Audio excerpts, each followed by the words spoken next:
எனதருமை Mars media நேயர்களே, இந்த பதிவில் நம்ம என்ன பார்க்க போகிறோம் அப்படின்னா, சூரிய பகவானின் அற்புதமான ஒரு பெயர்ச்சி. சாதாரணமாக சூரிய பகவான் பெயர்ச்சின்னு சொல்கிறோமே தவிர இது ஜோதிட ரீதியாக, மற்றபடி விஞ்ஞான ரீதியாக பார்த்திங்கனாக்க சூரிய பகவான் எங்கே பெயர்ச்சி அடைகிறார்? அவர் ஒரே இடத்துல தான் இருக்கார்.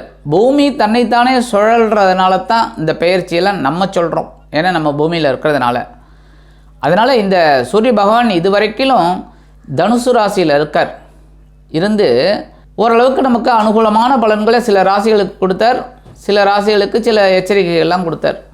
அந்த வகையில் இந்த சூரிய பகவான் 15/1/2024 29 நாட்கள், அதாவது 12/2/2024 வரைக்கும் அவர் மகர ராசியில் சஞ்சாரம் பண்ண போகிறார். இந்த மகர ராசிங்கிறது பார்த்தீங்கன்னா உத்தராயண புண்ணிய காலம்.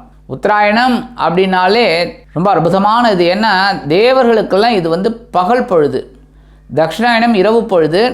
மாலையிலேருந்து ஆரம்பித்து அப்படியே இந்த காலையில் அதிகாலை வரைக்கும் தட்சிணாயணம், அதிகாலையிலேருந்து சாயந்தரம் வரைக்கும் உத்தராயணம். இந்த உத்தராயணம் அப்படிங்கும்போதே தை மாதம் ஆரம்பிச்சிடுறது. தமிழில் தை, மகரம்.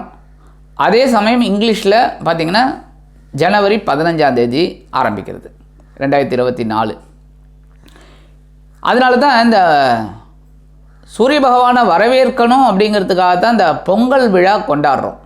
15 பொங்கல் விழா, தைப்பொங்கல். ஏன்னா உத்தராயணம் ஆரம்பிக்கும் போதே நம்ம சந்தோஷமாக ஆரம்பிக்கிறோம். அந்த சந்தோஷமான ஆரம்பம்தான் இந்த மகர சங்கராந்தி. இந்த மகரத்தில் சூரிய பகவான் சஞ்சாரம் பண்ணுறது. இந்த நிறைய பேர் என்கிட்ட கேட்டிருக்காங்க, பொங்கல் வைக்கிறதுக்கு நல்ல நேரம் சொன்னால் ரொம்ப சௌரியமாக இருக்கும் அப்படின்னு கேட்குறாங்க. அதுக்காகவே அவங்களுக்கு ஒரு ஸ்பெஷல் பதிவு நாங்கள் போடுறோம். பொங்கல் வைக்கிறதுக்கு உகந்த நேரம் இந்த வருஷம், அதாவது 2024. இந்த வகையில் இந்த மகரத்தில் வரக்கூடிய சூரிய பகவான் 29 நாட்கள் என்னென்ன பலாபலன்களை ஒவ்வொரு ராசிக்கும் கொடுக்க போகிறார் அப்படிங்கிறத பற்றி நம்ம இப்போ தெளிவாக பார்க்க போகிறோம். அதுக்கு முன்னாடி நம்ம சேனலை சப்ஸ்கிரைப் பண்ணாதவங்க உடனடியாக சப்ஸ்கிரைப் பண்ணிக்கோங்க. ஏன் அப்படின்னா நாங்கள் போடுற பதிவுகள் உங்களுக்கு உடனுக்குடனாக வரும். அது எங்களுக்கு ஒரு உத்வேகத்தை கொடுக்கும். நீங்கள் இந்த பதிவெல்லாம் பார்த்துட்டு கண்டிப்பாக லைக் பண்ணுங்கள். அது எங்களுக்கு இன்னும் பெரிய விஷயங்களை உங்களுக்கு நிறைய சொல்லணுங்கிற ஒரு எண்ணம் எங்களுக்கு கிடைக்கும். நிறைய பதிவுகளை நாங்கள் அப்பப்போ உங்களுக்கு போடுவோம். இப்போ இந்த பதிவுக்கு போகலாமா?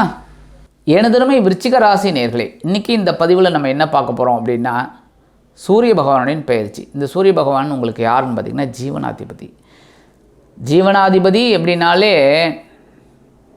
ஒரு உயர்வு நமக்கு வரணும். ஏன் அப்படின்னா எந்த ஒரு ஜீவராசியும் சாப்பாடு இல்லைன்னா கஷ்டம். ஜீவனம், சாப்பாடு இல்லை அப்படின்னாலே, ஜீவனம் கிடையாது அப்படின்னாலே சீவனற்று தான் போவாங்க. அதனால் உங்களுக்கு ஜீவனாதிபதி சூரிய பகவானை கிடைச்சது ரொம்ப அதிர்ஷ்டம். ஏன்னா உங்கள் ராசிநாதன் செவ்வாய் பகவான். செவ்வாய் பகவான் முயற்சிகளை கொடுப்பார், சூரிய பகவான் உங்களுக்கு ஒரு வருமானத்தை ஏற்படுத்தி கொடுப்பார். அந்த வகையில் இந்த ஜீவனாதிபதி இதுவரைக்கும் உங்களுக்கு தனவாக்கு குடும்பஸ்தானமாக 2ஆம் இடத்துல இருந்துக்கிட்டு உங்களுக்கு சில அற்புதமான பலன்களை கொடுத்துட்டு இருந்திருக்கார். தனவரவு ஓரளவுக்கு வந்துட்டுருக்கு, கொடுத்த வாக்குறுதிகளை காப்பாற்றிருப்பீங்க, வீட்டுக்கு தேவையான பொருள்லாம் வாங்கியிருக்கீங்க, உத்தியோகத்துலேயும் உங்களுக்கு உயர்வுகள் வந்திருக்கு, ஒரு பொருள்லாம் வாங்கியிருக்கீங்க, வீட்டுக்கு தேவையான பொருள்லாம் வாங்கியிருக்கீங்க. பரவாயில்லை, தனவாக்கு குடும்ப ஸ்தலத்திலேருந்து உங்களுக்கு சுபகாரிய நிகழ்ச்சிகளும் நடத்தி கொடுத்துருக்காரு. நீங்களும் நிறைய நிகழ்ச்சிகளில் கலந்துக்கிட்டு சில வேலைகளெல்லாம் செஞ்சுருக்கீங்க. சமூகத்தில் அந்தஸ்து மரியாதை எல்லாம் ஒசந்திருக்கு. மனசில் ஒரு சின்ன சின்ன குழப்பங்கள்லாம் இருந்தாலும் ஒரு தெளிவான ஒரு பாதையை நோக்கி நீங்கள் போயிட்டுருக்கீங்க. உடன்பிறப்புகள் மூலமாக சில குழப்பங்கள்லாம் இருந்தது, அதெல்லாம் ஓரளவுக்கு பரவாயில்லைங்கிற மாதிரி இருந்தது. அந்த வகையில் இந்த ஜீவனாதிபதி இப்போ 2ஆம் இடத்தை விட்டு விலகி சகாயஸ்தானமாக 3ஆம் இடத்துக்கு வரப்போகிறார். அற்புதமான பலன்கள், சூப்பர். ஏன்னா ஏற்கனவே சொன்ன மாதிரி 3, 6, 10, 11 சூரிய பகவான் செவ்வாய் பகவானில் அற்புதமான பலன்களை கண்டிப்பாக கொடுத்து தான் ஆகணும். உத்தியோகத்தில் உங்களோட முயற்சிகள்லாம் பாராட்டப்படும். நீங்கள் உங்கள் முயற்சிகள்லாம் அற்புதமாக செஞ்சு ஒரு முன்னேற்றம் உங்களுக்கு கண்டிப்பாக கிடைக்கும். சம்பள உயர்வு, பதவி உயர்வுலாம் கிடைக்கிறதுக்கு நிறைய வாய்ப்புகள் இருக்குங்க. அதுமாரி இந்த தொழில் வியாபாரத்தில் இருக்கிற வாழ்க்கெல்லாம் ஒரு உயர்வுகள் இருக்கா இல்லையான்னு பாருங்கள், கமெண்ட்ஸில் சொல்லுங்கள். கண்டிப்பாக ஒரு உயர்வான ஒரு சூழ்நிலை இருக்கும். புதுசாக தொழில் தொடங்கணும் அப்படின்னா தாராளமாக இந்த நேரத்தில் நீங்கள் முயற்சிகளை எடுக்கலாம். தை பிறந்தால் வழி பிறக்கும். அதனால் நீங்கள் தாராளமாக இந்த தை பிறந்து இந்த மகர சங்கராந்தி முடிஞ்ச உடனே நீங்கள் ஆரம்பிச்சிடலாம். டக்கு டக்கு டக்கு டக்குன்னு உங்களோட புதிய வேலைகளெல்லாம் ஆரம்பிங்க. உங்களுக்கு அற்புதமான ஒரு வாழ்க்கை அப்படியே ஒளிரும். சரியா? ஒளி பிறந்தது அப்படிங்கிற மாதிரி நல்ல உங்களுக்கு ஒரு வாழ்க்கை முன்னேற்றம் கண்டிப்பாக கிடைக்குங்க. அரசாங்கத்துறையில் இருக்கிறவர்களுக்கெல்லாம் எதிர்பார்க்குற அந்த உயர்வுகள்லாம் கண்டிப்பாக கிடைக்கும். முக்கியமாக இந்த விருச்சிக ராசியை சேர்ந்த அரசியல்வாதிகள் என்ன ஒரு உயர்வு வரப்போகிறதுன்னு பாருங்கள். அவங்களுக்கு கண்டிப்பாக ஒரு பெரிய ஒரு பதவியெல்லாம் கிடைக்கும். ஒரு முன்னேற்றம் அருமையாக கிடைக்கும். ரொம்ப நாளாக அவங்களுக்கு ஒரு மனப்புழக்கம் இருந்துக்கிட்டு இருக்குது, அதெல்லாம் குறையும். ஒரு புதிய வாய்ப்புகள்லாம் அவங்களுக்கு கண்டிப்பாக கிடைக்குங்க. ரியல் எஸ்டேட் முக்கால்வாசி இந்த விருச்சிக ராசியை சேர்ந்தவர்கள் ரியல் எஸ்டேட்டில் இருப்பீங்க. அவங்களுக்கெல்லாம் உயர்வுகள் ஆட்டோமேட்டிக்காக வரும். ஏன்னா மனசில் ஒரு தைரியம் இருக்கும். இந்த இடத்துல பட்டா போட்டால் இந்த மாதிரி ஓடும் அப்படின்னு அப்படியே ஃப்ளாட் போடுவீங்க. அது டக்கு டக்கு டக்குன்னு அவங்களுக்கு வியாபாரம் ஆகும். ஏன்னா இதில் நீங்கள் என்ன பண்ணணும் அப்படின்னா அட்வர்டைஸ்மெண்ட்டை ரொம்ப அழகாக பண்ணிங்கன்னு வச்சுக்கோங்க, ரொம்ப அற்புதமாக இருக்கும்.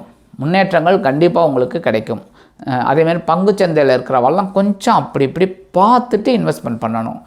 பங்குச்சந்தையில் இருக்கிறவங்க மட்டும் கொஞ்சம் எந்த ஒரு வேலையை ஆரம்பிக்கிறதுக்கு முன்னாடியும் அது எப்படி நல்ல இந்த பங்கு வர்த்தகம் நல்லபடியாக நடக்குமா நடக்காதாங்கிறதெல்லாம் பார்த்துட்டு அதுக்கப்புறம் நீங்கள் இன்வெஸ்ட்மெண்ட் பண்ணுறது இது பண்ணுறதெல்லாம் நீங்கள் பார்த்துக்கணும். சரியா?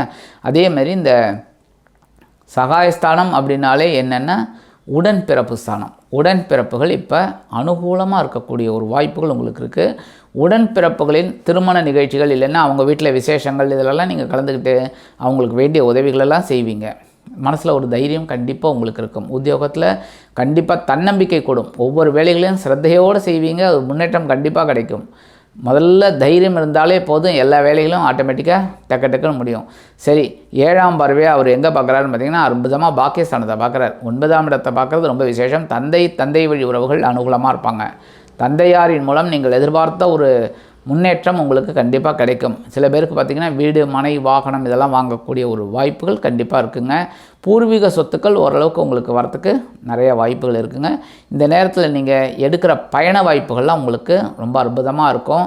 வாழ்க்கையில் ஒரு முன்னேற்றத்தை கொடுக்கும். படிக்கிற குழந்தைகள்லாம் நல்லா படிக்கக்கூடிய ஒரு ஆற்றல் அவங்களுக்கு கண்டிப்பாக வந்து சேரும். இந்த ஜீவனாதிபதி சகாயஸ்தானமாக்கிய 3ஆம் இடத்துல இருந்துக்கிட்டு உங்களோட முயற்சிகளை பெரு வெற்றிகளாக்கி ஒரு கண்டிப்பான ஒரு முன்னேற்றத்தை அருமையாக கொடுப்பார் என்று கூறி விடைபெறுகிறேன். நன்றி, வணக்கம். மீண்டும் ஒரு அருமையான பதிவில் நான் உங்களை மனமகிழ்ச்சியோடு சந்திக்கிறேன். வாழ்த்துக்கள்.